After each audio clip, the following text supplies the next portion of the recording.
Good day everyone, this is Teacher Mel, and for today we have to discuss about test paper, indicators or learning outcomes, and also outputs, project-based learning. Okay, let's start. So objectives of this training, number 1, apply the ideas in your test paper. Number 2, use the provided format in making them. Number 3, apply the project-based learning in your classroom setting. Okay? Okay, to start, we have here an example of a test paper. So, this is my test paper. I have here the heading and also the indicators. So here, format of writing the test paper or paper test. So, paper size. So, you need the A4 size of paper. Next, the margin. So the upper part, you need 1 inch. And then the left and right, also the bottom, is 0.5 inch. Okay? And then the font size. For the font size, you need 14 for kindergarten to Pratham 3. But for Matayam and Pratham 4 to Matayam, you need 12. Okay, you need 12 font size. And for the font style, you can use Arial, New Times Roman, or anything that is really clear. Okay, the heading, do not forget the university logo and school logo. Okay, also you need to write the class and the name and the section. Okay. Number of choices for kindergarten to Pratham 3, you need A, B, and C. But for Pratham 4 to Matayam 6, you need A, B, C, and D. Okay? And using pictures. So, use black and white to avoid blurred image. Okay? So, do not forget black and white. Because even you use colored pictures, when we photocopy that, it will really blurred and the students cannot identify that picture. Okay, that would be the tip on how the format on writing the paper test. Next here, there are some guidelines for you to create the paper test well and good. So number 1, write the instruction clear, explicit, and ambiguous. Okay, you have to make it clear so that the students will not be confused. Number 2, use word questions simple and clearly. Of course, it depends on what level you are handling. So you need to use words that is simple and clear. Avoid using idiomatic expressions.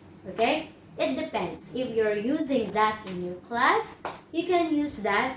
But make sure the students know that, okay? Number 3, think about how long it will take students to complete the exam, okay? So you have to think about the students if they can complete your exam in a certain time. Usually we have 50 to 60 minutes for the students to complete the exam. Okay? And then number 4, in multiple choice questions, use positive phrasing in the stem. Avoiding words like not and exact. If this is unavoidable, highlight the negative words. Example, which of the following is not? Example of so you have to highlight the words not so that the students will not be confused of the questions and answer so that they will know the correct answer. Okay? Now let's go to number 5. Make sure the position of the correct answer A, B, C, D varies randomly item to item. Okay? Do not it depends. You have the pattern, but please do not make it the same A will be your answer from number 1 to number 20. And also, Adjarn is really particular on the alignment of the choices. So if example number 1, you have A, B, C, then make sure on number 2, you have to align the A from number 1. A, B, and C. So you need to align that. Okay? Next, number 6, make sure the length of response item is roughly the same for each questions. Okay? Or each choices. Okay? Do not make too long sentence for your answer. Okay? Or make it the same. Because I'm sure the students will just choose the long answer.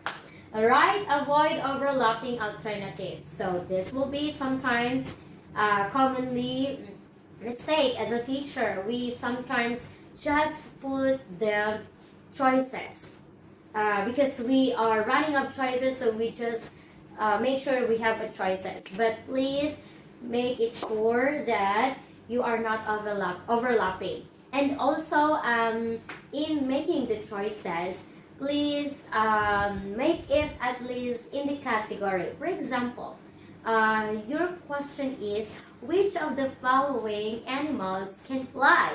Then your choices is A, a bird, B, a dog, C, a banana. So that would be really out of the topic. So you need to at least focus on the topic on each question, on each choices. So you need to at least match, okay?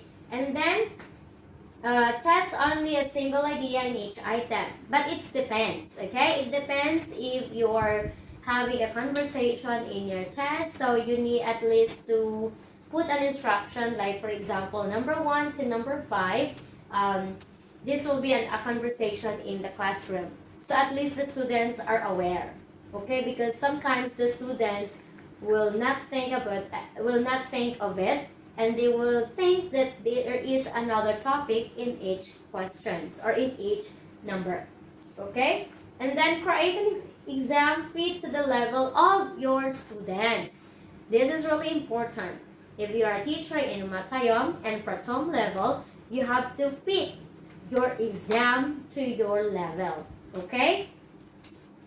And then now, we are going to proceed to the indicators and learning outcomes. So, here the learning outcomes. Okay, learning outcomes are intended to provide general information about the focus of students, learning, and broadly stated of the outcome and not measurable. Example, in Thailand, usually for those courses that are having listening and speaking, they are using learning outcomes, okay?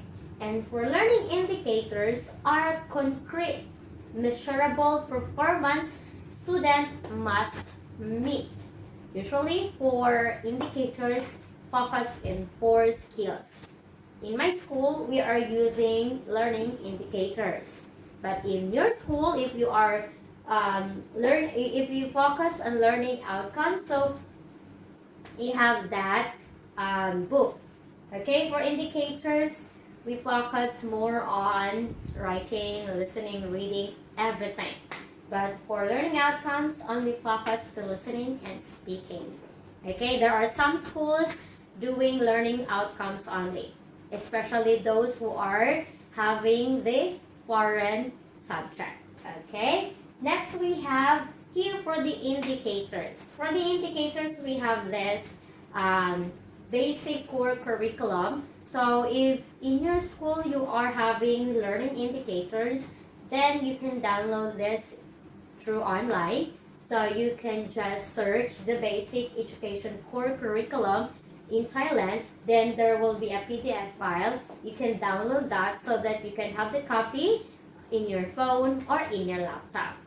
Okay? For the learning indicators for foreign languages, so you look for F, learning foreign languages. So, but if you are having math and science, then it's also available in this book. So you just have to find it. Okay? Now we go to the learning outputs or the PBL. Okay, what is PBL? PBL means project-based learning.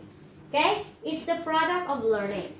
It could be a quiz, presentation, essay, assignments, or projects. So usually in our school, we allow students to have projects. Okay, projects. So why is it important to have a project?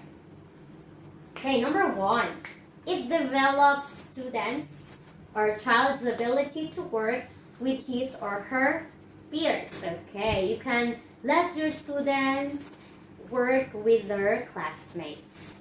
Number two, building teamwork or group skills. Okay, not only one student will create this, also another students. They have to make it in a team. So it allows students to participate in group. Okay, number three, it allows the teacher to learn more about the child as a person. Yes, I remember one day that one of my students are not really active in my class. But when I allowed them to have the project, one of the students always participating. So I can see that some of my students are really creative in this part and other are not. So at least teacher will know. So do not focus only in the classroom setting. At least you help the students to grow. Okay, next. It helps the teacher communicate in progressive and meaningful ways with the child or group of children. Okay, as you are a teacher, it helps you to have a relationship with your students. Next, it provides opportunities for the students to collaborate or drive their own learning, and it helps develop additional skills.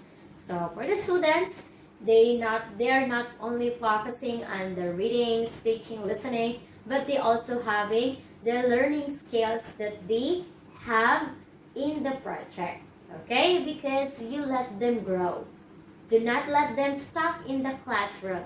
Let them explore and they can be in their own.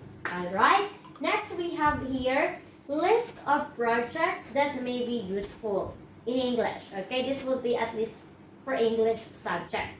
But if you are having science and math, you can also search online for the helpful projects. Okay, there are a lot of projects to make for the students that helps them to grow. So number one here is a story booklet. Okay, number two could be posters. 3, Pictionary. 4, reuse materials. 5, scrapbooks. Create your own English game. Reading booklets and other crafts. You can also let them write a booklet about their story. Okay, a lot. And here are some projects in Tasaban Taklo. So in my case, I have here my own Pictionary and poster slogan making. I allow students to draw and create slogan, okay, on their own. So they help collaborate with other students and they have this an example. Alright?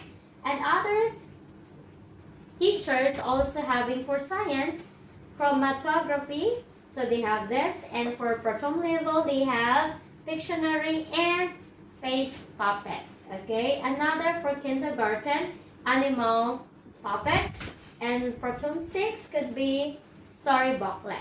Okay, and then for maths and science, we have here some pictures.